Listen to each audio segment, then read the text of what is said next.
오늘 본문에 보니까 왕의 신하의 아들이 죽을 병에 걸렸습니다. 왕의 신하의 아들이다. 왕도 아니고 왕의 신하도 아니고 그의 아들이에요.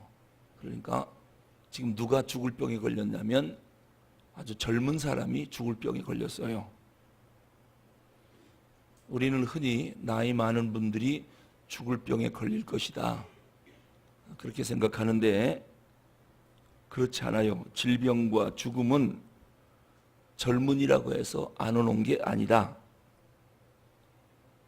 여러분, 죽음이라는 게 사람 골라서 옵니까? 하나님이 부르면 언제든지 가야지요. 제일 안타까운 죽음은 국립묘지에 가보면 셀 수 없는 비석들이 다 젊은이들입니다. 20대 초반. 정말 안타까운 죽음들 아닙니까? 하나님이 세상을 창조하시고 아담과 하와를 만드셨습니다. 근데 그 아담과 하와가 가인과 아벨을 낳았지요. 근데 에덴 동산에서 최초의 장례식이 있었습니다. 인류 최초의 장례식. 아버지가 죽었습니까? 아들이 죽었습니까? 아들이 죽었어요. 나이 든 분이 갔습니까? 젊은 사람이 죽었습니까? 젊은 사람이 죽었습니다. 이게 죽음입니다. 아버지 장례식이 아니라 에덴 동산에서 아들 장례식을 먼저 치릅니다. 그래서 현명한 사람은 자기 일생에 대해서 결코 장담하지 않습니다. 난 아직 많이 남았을 것이다. 난 오래오래 살 것이다. 이런 생각을 갖지 않습니다.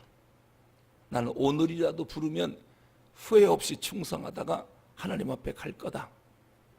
왜냐하면 늘 말씀드리듯이 젊다고 안 죽는 게 아니에요. 젊은이의 장례식이 얼마나 많은지 몰라요. 그래서 항상 하나님 앞에 갈 것을 준비하는 지혜, 이것이 아주 중요하다는 거예요. 근데 오늘 밤 부르신다면 하나님 안 됩니다. 너무 아쉬워서 안 됩니다. 그럼 인생 잘못 산 거예요. 난 오늘 밤 불러도 할렐루야 하고 하나님 앞에 가서 칭찬받을 수 있다. 이렇게 준비하고 날마다 살아야 이것이 지혜로운 거지요. 우리는 어제부터 요한복음 4장 후반부를 보면서 믿음의 걸림돌을 이야기하고 있습니다. 믿음이 계속 성장하고 성숙해져야 되는데 왜 믿음이 더 이상 안 자랄까? 세 가지 이유가 있다고 그랬죠. 어제 한 가지 말씀드렸습니다. 첫째는 피상적인 지식이라고 그랬어요. 하나님 말씀을 제대로 아는 게 아니라 몰라도 되는 건 알고 진짜 알아야 될 건 몰라요. 이래서 믿음이 안 자라요. 예수님이 사마리아 땅에서 복음을 전하고 그랬더니 원수로 여겼던 사마리아 사람들이 메시아를 만났다 하고 다 나오는 거예요. 다 예수를 믿고 구원받았어요. 예수님이 메시아라고 하는 정확한 지식을 갖게 된 거예요. 그리고 사마리아에서 자기 고향인 갈릴리로 내려왔어요. 그런데 갈릴리 사람들은 예수님을 메시아로 안 믿어요. 왜 그럴까요? 제가 목수 아들 요셉의 아들 아냐? 어렸을 때 누구 친구 아냐? 누구 동창 아냐? 그런데 어떻게 제가 메시아야? 제가 어떻게 하나님의 아들이야? 요셉의 아들이지? 예수님이 내가 메시아다, 하나님의 아들이다라고 하는 것을 제 정신 도른 거 아니야? 안 받아들여요. 안 받아들여요. 그래서 예수님 뭐라고 그랬습니까? 선지자가 고향에서는 높임을 받지 못한다. 이 말이 뭐냐면 고향 사람들은 섣부른 지식, 얄팍한 지식, 피상적인 지식을 갖고 있었기 때문에 예수님이 메시아라고 하는 참 지식을 못 가졌어요. 여러분, 우리도 그럴 가능성이 있어요. 아주 조심해야 돼요. 신앙 연조 때문에, 직분 때문에 나는 믿음이 좋을 거다, 예수님을 잘 알 거다, 착각에 빠지면 안 돼요. 예수 믿은 지 1년밖에 안 된 사람이 훨씬 믿음이 좋을 수도 있어요. 이런 것들이 몰라도 되는 것들, 잡다한 것을 많이 알아요. 나는 교회 법을 다 안다, 정치를 잘 안다, 교회는 이렇게 운영해야 된다, 별의별 걸 다 알아요. 그런데 누굴 모르느냐? 메시아를 몰라요. 복음이 뭔지를 몰라요. 이러니까 교회에 문제를 일으키는 거예요. 피상적인 지식이 진짜 믿음을 갖는데 방해가 돼요. 나는 제자 훈련 받았다, 난 수료증이 얼마나 많은지 모른다, 안 한 거 없다. 그런데 진짜 알 것은 몰라요. 그러니까 걸림돌이 되는 거예요. 이것이 첫 번째 믿음의 걸림돌이었고요. 두 번째는 오늘 왕의 신하의 아들이 죽었잖아요. 믿음의 걸림돌이 뭘까? 자, 보세요. 왕의 신하, 비서실장 아닙니까? 청와대 근무하고 있어요. 장관급들이에요.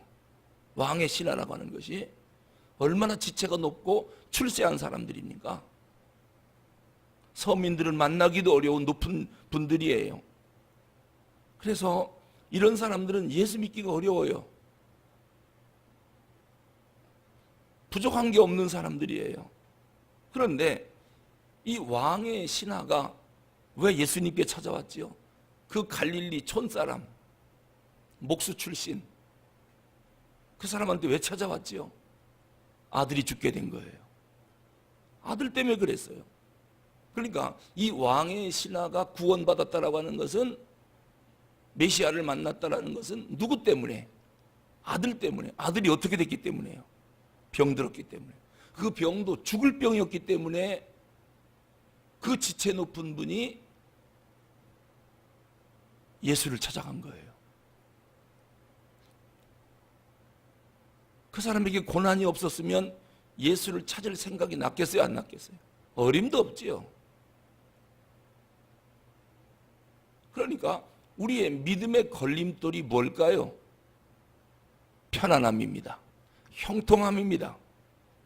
우리는 평안하게 해주세요, 형통하게 해주세요, 이렇게 기도하는데 이게 믿음의 걸림돌이에요. 주님 앞에 나오는데 방해 요소가 돼요. 하는 일이 형통하고 일이 바쁘고 잘 되고 돈 많이 벌고 부럽지 않게 살고 그런 사람들이 금식 기도하는 거 봤습니까? 작정하면 날마다 산에 가서 우는 거 봤습니까? 새벽마다 나와 아주 애걸복걸하며 하나님 앞에 우는 거 봤습니까? 배부르고 등 따뜻하면 잘 안 나와요. 믿음이 더 좋을 것 같지요. 가난하면 믿음이 약할 것 같고 부자면 더 잘 믿을 텐데 그건 우리 착각입니다. 지체가 높고 명예가 높으면 예수 더 잘 믿을 것 같잖아요. 오히려 이러한 것들이 믿음을 갖는데 방해 요소가 된다는 걸 꼭 기억해야 돼요. 1년 12달 그저 죽으나 사나 교회밖에 모르는 사람. 왜냐하면 돈이 없어 다른 데 갈 데가 없어요. 여행도 못 가요. 뭐 그래도 돈이라도 있어야 해운대라도 가지요. 그러니까 오직 그냥 날이 춥든 덥든 휴가가 어디 있습니까? 교회밖에 모르지요.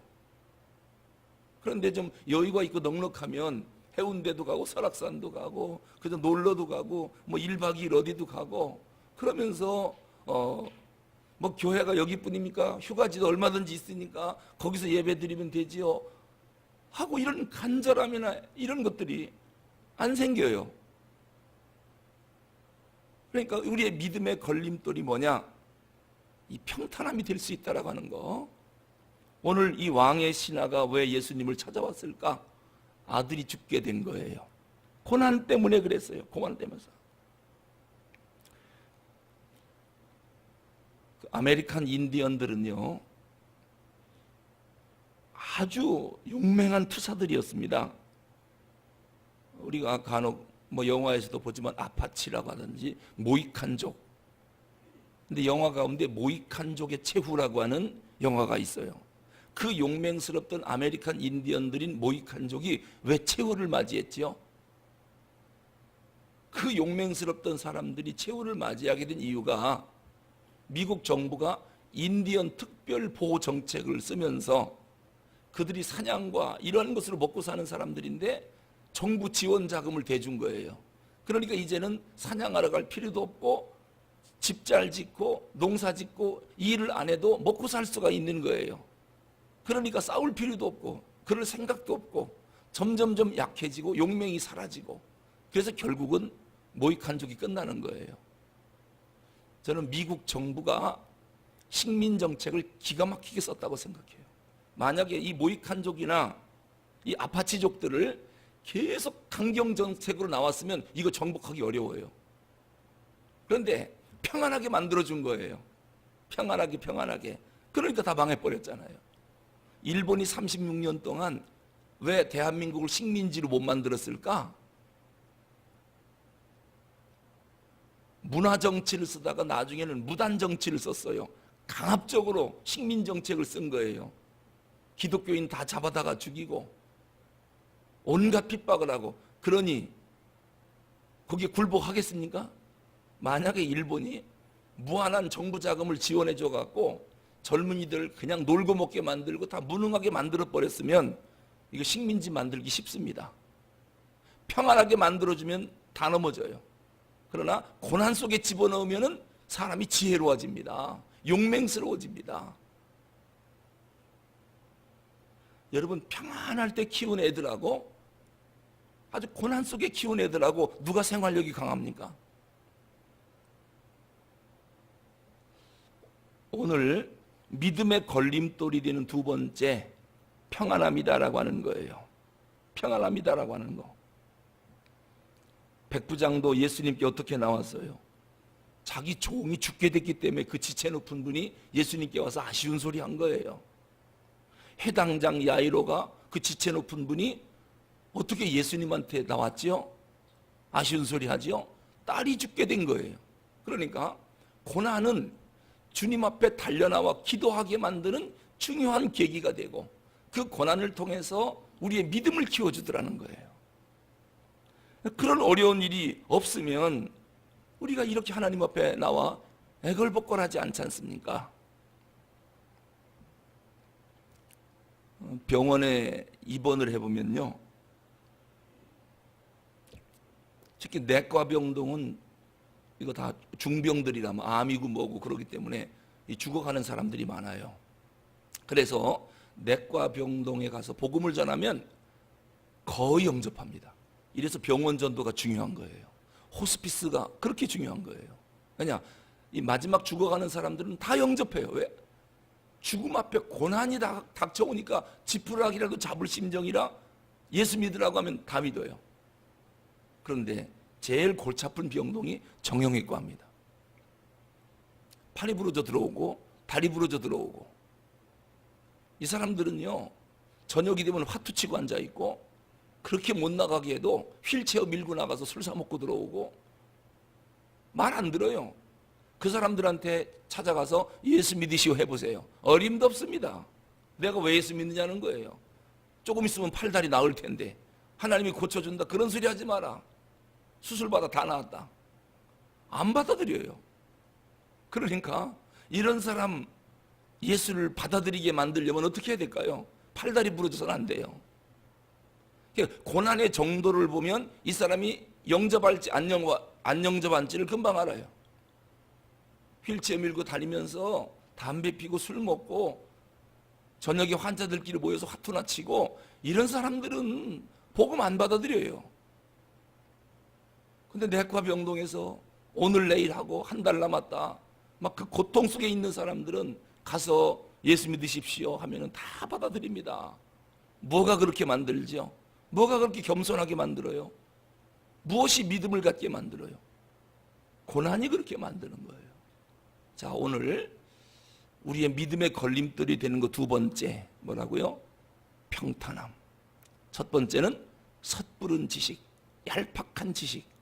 진짜 알아야 될 건 모르고 몰라도 되는 건 잔뜩 알아가지고 이게 믿음 갖는데 방해 요소가 되더라. 주님, 우리에게 믿음의 걸림돌들을 제거시켜 주십시오. 오늘 새벽에 주의 이름을 부르십시오. 주님께서 우리 기도를 들으시고 응답해 주실 것입니다. 기도하겠습니다. 하나님 아버지, 우리는 고난은 무조건 나쁜 거라고 생각을 했습니다. 그런데 곤경에 빠진 사람들은 단순해지고 겸손해지는 것을 봤습니다. 그리고 믿음을 받아들이는 걸 봤습니다. 이것이 고난이 주는 하나님의 선물인 줄로 믿습니다. 이제 믿음이 자라 고난은 극복하고 믿음은 크고, 하나님 아버지, 평탄함과 안일함이 우리의 믿음의 걸림돌이 될 수 있다는 것을 기억하게 해주시고, 하나님이 은혜를 주시고 평안함을 주셨을 때 더 긴장해서 하나님 앞에 열심히 기도하고 신앙생활을 잘해서 이 평안함이 계속 축복으로 이어질 수 있도록 도와주시기를 원합니다. 우리의 믿음이 조금도 후퇴하거나 흔들리지 않도록 주여 우리를 꼭 붙잡아 주시옵소서. 고난 중에 있는 성도들의 기도를 이 새벽에 꼭 들어주시기 원합니다. 그래서 고난을 극복하고 믿음이 커질 수 있도록 도와주시옵소서. 우리 주 예수 그리스도 이름으로 기도하옵나이다. 아멘.